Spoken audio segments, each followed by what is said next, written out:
Welcome to online classes of Computers Academy. Myself Mamta Soni, Faculty of Science.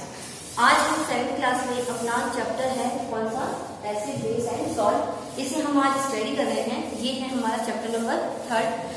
Acid base और salt में अपने जो previous video था उसमें हमने स्टडी किया था कि what is acid and what is base, और कुछ ऐसे मॉलिक्यूल्स थे जिनका हमने केमिकल फॉर्मूला और उनका हमने क्या स्टडी किया था, कॉमन नेम हमने स्टडी किया था। आज हम अपना नेक्स्ट पॉइंट स्टडी कर रहे हैं, इंडिकेटर्स। क्या हम स्टडी कर रहे हैं? इंडिकेटर्स। तो स्टूडेंट्स, इंडिकेटर्स क्या होता है? इंडिकेटर्स का मतलब ये होता है कि जो एसिड और जो बेस होते हैं उनके नेचर को आइडेंटिफाई करने के लिए जिस सब्सटेंस का यूज किया जाता है उसे आप क्या कहेंगे? इंडिकेटर्स कहेंगे। तो व्हाट इज इंडिकेटर्स में हम क्या बताएंगे? The substance which is used to detect the acid and base nature of the substance is called indicators. अब देखो, इंडिकेटर्स जो होते हैं वो मतलब कई इंडिकेटर्स जो होते हैं जो हमें नेचर से मिलते हैं, और कई ऐसे इंडिकेटर्स होते हैं जो कि हम आर्टिफिशियल उनको प्रिपेयर करते हैं। तो हमारे सिलेबस में दे रखा है नेचुरल इंडिकेटर्स। तो नेचुरल इंडिकेटर्स का मतलब क्या होगा? The indicators which is obtained from nature, उसे आप क्या कहेंगे? Natural indicator. नेचुरल इंडिकेटर में जैसे कि टर्मरिक होता है, लिटमस होता है, या फिर जो जिसको हम कहते हैं चाइना रोज, जिसको उसका यूज किया जाता है एज ए नेचुरल इंडिकेटर की तरफ किया जाता है। तो लिटमस जो होता है उसको हम विद एक्टिविटी अंडरस्टैंड करेंगे कि लिटमस क्या होता है और इसका इंडिकेटर की तरह कैसे यूज किया जाता है। तो अपना पॉइंट क्या है आज? इंडिकेटर। आज हम क्या स्टडी कर रहे हैं? Indicator. What is indicator?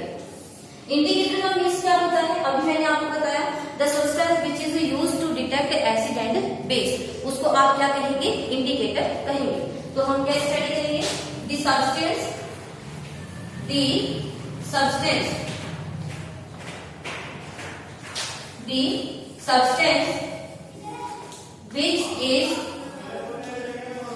which is used to detect acid and base, which is used to detect acid and base is called indicator. The substance which is used to detect acid and base is called indicator. उसको हम क्या कहेंगे? Indicator कहेंगे। अब indicator में हम use करते हैं लिटमस का। किसका यूज करते हैं? लिटमस का। तो इंडिकेटर के लिए हम यूज करते हैं लिटमस का। तो एग्जाम्पल देख लेते हैं पहले इंडिकेटर्स के। इंडिकेटर्स के एग्जाम्पल क्या क्या है? किन का यूज किया जाता है? लिटमस। सेकंड हम देखते हैं टर्मरिक, और नेक्स्ट हम आ जाता है हमारे चाइना रोज। ये किस लिए यूज किए जाते हैं? ये एज ए इंडिकेटर के लिए यूज किए जाते हैं, यानी कि इनके द्वारा हम आइडेंटिफाई करते हैं कि नेचर जो है सब्सटेंस का वो एसिड है या फिर बेस है। तो हमें किसके बारे में स्टडी करेंगे? हम लिटमस के बारे में स्टडी करेंगे विद एक्टिविटी। तो हम आगे किसके बारे में स्टडी कर रहे हैं? लिटमस के बारे में। व्हाट इज लिटमस और लिटमस को कैसे ऑब्टेन किया जाता है।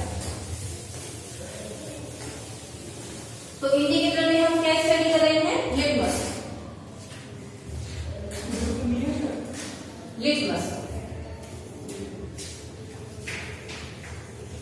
लिटमस क्या होता है? लिटमस जो है ये एक ऐसा इंडिकेटर होता है जिसको लाइकेंस के द्वारा ऑब्टेन किया जाता है, यानी कि litmus are obtain from lichen. और ये कैसा इंडिकेटर है? ये एक नेचुरल इंडिकेटर है। तो हम क्या पॉइंट्स टू पॉइंट्स स्टडी करेंगे। फर्स्ट पॉइंट हम इसके बारे में क्या स्टडी करेंगे? It is a natural indicator. तो फर्स्ट पॉइंट क्या हो जाएगा इसके बारे में हमारे? It is a natural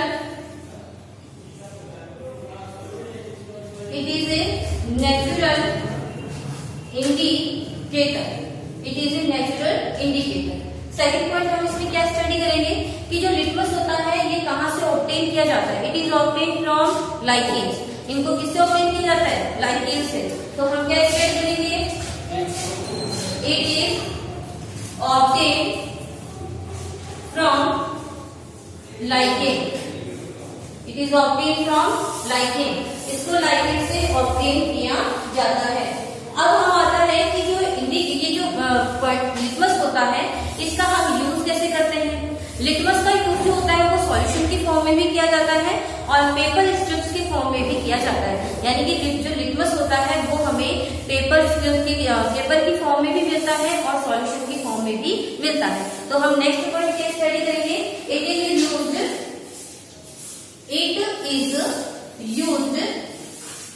as a solution and as a paper strip, यानी कि पेपर स्ट्रिप्स की जैसे भी इसका यूज किया जाता है। पेपर स्ट्रिप्स लेके हम एसिड बेस टेस्ट कर सकते हैं और इसका सॉल्यूशन लेके भी हम एसिड बेस टेस्ट कर सकते हैं। तो ये किसका क्वेश्चन हो गया, लिटमस का। अब इस लिटमस का यूज हम एसिड बेस टेस्ट में कैसे करते हैं, उसके लिए हम एक एक्टिविटी स्टडी करेंगे। उसके लिए हम ये देखेंगे कि क्या लिटमस जो है वो एसिड और बेस का कोई भी कलर चेंज करता है या नहीं। तो नेक्स्ट है हमारी activity for the determining the acid base activity. हमारी नेक्स्ट एक्टिविटी है हमारी एक्टिविटी, ठीक है।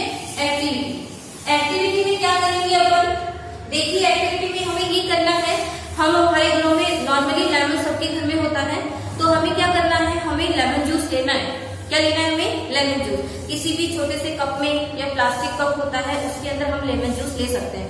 तो फर्स्टली तो हम क्या लेंगे, लेमन जूस। उसके बाद में हम क्या करेंगे, जो लेमन जूस है उसकी जो जूस की ड्रॉप है उसको हम ड्रॉप करेंगे या पुट करेंगे ऑन दी लिटमस पेपर। तो जब हम लिटमस पेपर पे लेमन जूस की ड्रॉप को पुट करते हैं या उस पे हम डालते हैं तो हमें क्या दिखता है कि जो लिटमस पेपर है उसका कलर जो है वो क्या हो जाता है, चेंज हो जाता है।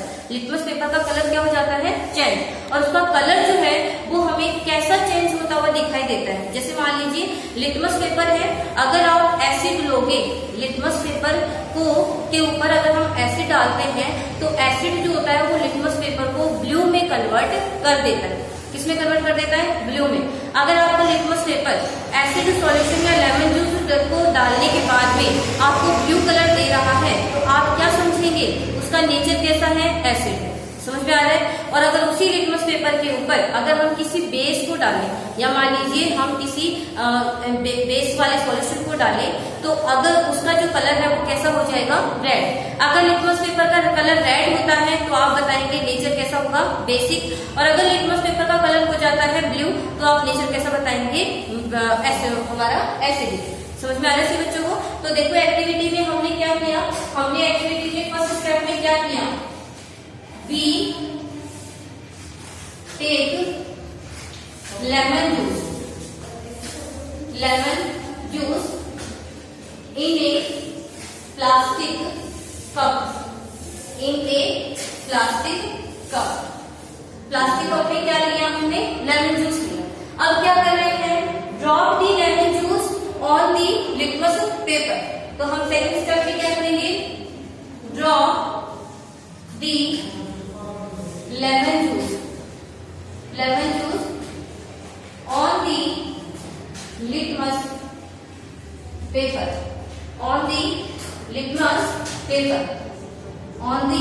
litmus paper, फिर थर्ड स्टेप में क्या देखा हमने, we observe that the color of litmus paper will be changed। तो हम नेक्स्ट स्टेप में क्या राइट करेंगे, we see that the color of litmus paper is changed। So अब चेंज कैसे होता है, is changed in a red color। This activity show that the nature of lemon juice is acidic। अगर litmus paper red में change हो रहा है तो एसिड, और अगर लिटमस पेपर ब्लू में चेंज हो रहा है तो बेस। तो ये हो गया लिटमस पेपर के साथ में एसिड बेस टेस्ट। अब बेस में आप क्या लोगे, जैसे बेकिंग सोडा होता है वो एज ए बेस की तरह बिहेव करता है, उसका सॉल्यूशन बनाइए। सॉल्यूशन बना के अगर हम उसको लिटमस पेपर पे ड्रॉप करते हैं तो लिटमस पेपर हमें कैसा कलर का दिखेगा, ब्लू कलर का। तो इसका मतलब ये एक्टिविटी क्या शो करती है कि जो बेकिंग सोडा होता है उसका नेचर कैसा होता है, बेसिक होता है। अब अपनी नेक्स्ट पॉइंट इसमें आता है neutralization reaction, which is very important reaction. देखो न्यूट्रलाइजेशन को पढ़ने से पहले एक बार हम एक पॉइंट स्टडी कर लेते हैं, न्यूट्रल सॉल्ट क्या होता है। देखो जैसे लेमन जूस है, तो लेमन जूस के का टेस्ट जब हमने इसके साथ में किया, लिटमस पेपर के साथ में, तो कलर कैसा आया, रेड। अगर हम बेस लेंगे तो कलर कैसा आएगा, ब्लू। अब कई सब्सटेंस ऐसे होते हैं जिनके साथ में मतलब जिनको आप लिटमस पेपर के ऊपर जब ड्रॉ करते हो तो वो ना तो कोई एसिडिक नेचर शो करते हैं, ना ही वो बेसिक नेचर, ना तो वो मतलब रेड कलर देते हैं, ना ही वो ब्लू कलर देते हैं। ऐसे सब्सटेंस को हम क्या कहेंगे, न्यूट्रल सब्सटेंस कहेंगे। क्लियर हो रहा है?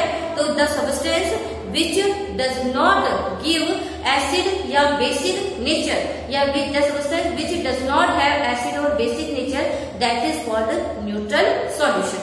तो neutral solution का मतलब क्या हो गया, what is neutral solution? neutral solution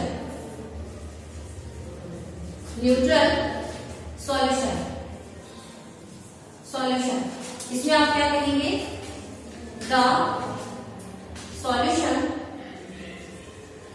which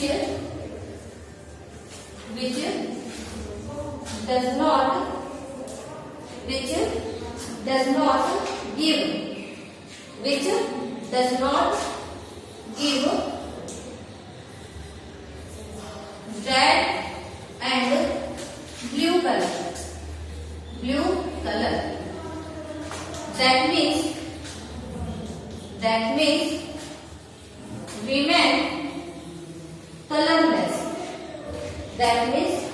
remain colorless, is called neutral solution,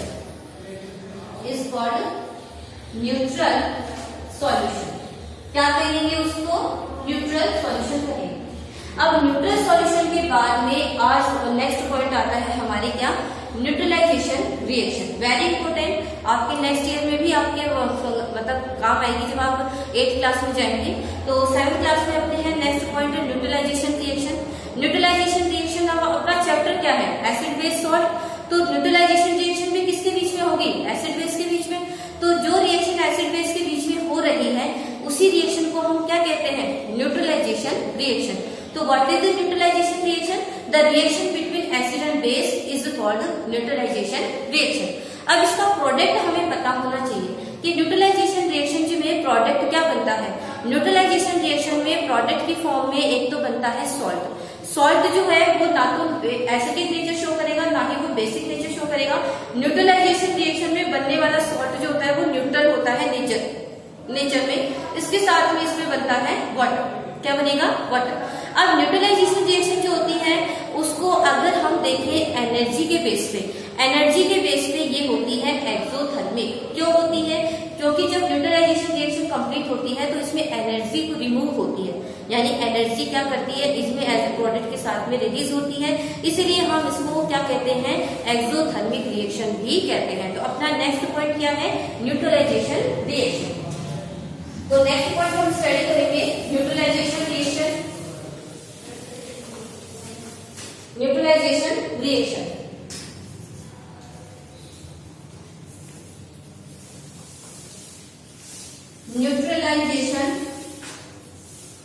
neutralisation reaction है क्या, न्यूट्रलाइजेशन रिएक्शन मैंने बताया एसिड एंड बेस दोनों आपस में रिएक्शन करें तो वो क्या कहलाएगी, न्यूट्रलाइजेशन रिएक्शन। और एसिड और बेस की रिएक्शन से जो प्रोडक्ट बना उसमें एक बनेगा सॉल्ट, और क्या प्लस में क्या बनेगा, वाटर, और प्लस में इसमें क्या रिलीज होगी, एनर्जी। एनर्जी के रिलीज होने की वजह से इस रिएक्शन को हम क्या कहते हैं, न्यूट्रलाइजेशन रिएक्शन कहते हैं। तो देखो हम क्या स्टडी कर रहे हैं, हम स्टडी करेंगे the reaction of acid and base is called neutralization reaction. In this process salt, water, energy are form. इसमें कितने प्रोडक्ट बनते हैं, 3 प्रोडक्ट्स का फॉर्मेशन होता है, सॉल्ट, वाटर एंड एनर्जी। तो इसे आप क्या कहेंगे, न्यूट्रलाइजेशन रिएक्शन। अब इसमें एग्जांपल ले लेते हैं, एसिड में हम क्या लेंगे, बेस में हम क्या लेंगे और आपस में वो रिएक्शन करेंगे तो क्या क्या किसका फॉर्मेशन होगा। तो देखो एसिड में तो हम लेते हैं HCl, क्या लेते हैं HCl, ये आपके प्रीवियस क्लास में भी आया हुआ है कि HCl जो होता है उसको हम क्या कहते हैं, हाइड्रोक्लोरिक एसिड। तो इसको आप क्या कहेंगे, हाइड्रोक्लोरिक एसिड, हाइड्रोक्लोरिक एसिड। इसकी रिएक्शन हम करवाते हैं, बेस लेते हैं हम NaOH, बेस का लेते हैं अपन NaOH, इसको हम कहते हैं सोडियम, इसको हम कहते हैं हाइड्रोक्साइड। तो नेम हो गया इसका सोडियम हाइड्रोक्साइड, क्या नेम हो गया इसका, सोडियम हाइड्रोक्साइड, सोडियम हाइड्रोक्साइड। अब ये रिएक्शन करेंगे तो कैसे करेंगे, देखो ये जब रिएक्शन करते हैं तो ये जो Cl है वो इस Na के साथ में बाहर रिलीज हो जाता है, समझ में आ रहा है। तो देखो Na जो है वो पहले राइट होगा, Cl बाद में राइट होगा। इसको आप हायर क्लासेस में स्टडी करेंगे कि इसका रीजन क्या है, तो आप केवल ये बताएंगे कि इसमें क्या बनेगा, NaCl, जिसको आप सॉल्ट कहेंगे, क्या कहेंगे उसको, सॉल्ट। और साथ में प्लस में आप देखो एक बच गया H और एक बच गया OH, H और OH ये बनाएंगे H2O, क्या बनाएंगे H2O, और प्लस में क्या रिलीज हो जाएगी इसमें एनर्जी, क्या रिलीज होगी एनर्जी। H2O को हम क्या कहते हैं, वाटर, क्या कहते हैं इसको, water. So neutralization reaction is also called exothermic reaction, exothermic reaction. Why इसको एक्सोथर्मिक रिएक्शन क्यों कह रहे हैं अपन, बिकॉज इन दिस रिएक्शन, देखो हमने क्या पढ़ा, neutralization reaction is also called exothermic reaction. Why, because in this reaction energy is removed, so it is called exothermic reaction. ये थे आज हमारे पॉइंट्स स्टडी के। इस पॉइंट्स की जो PDF फाइल है वो आपको डिस्क्रिप्शन लिंक से मिल जाएगी। So thank you for watching this video.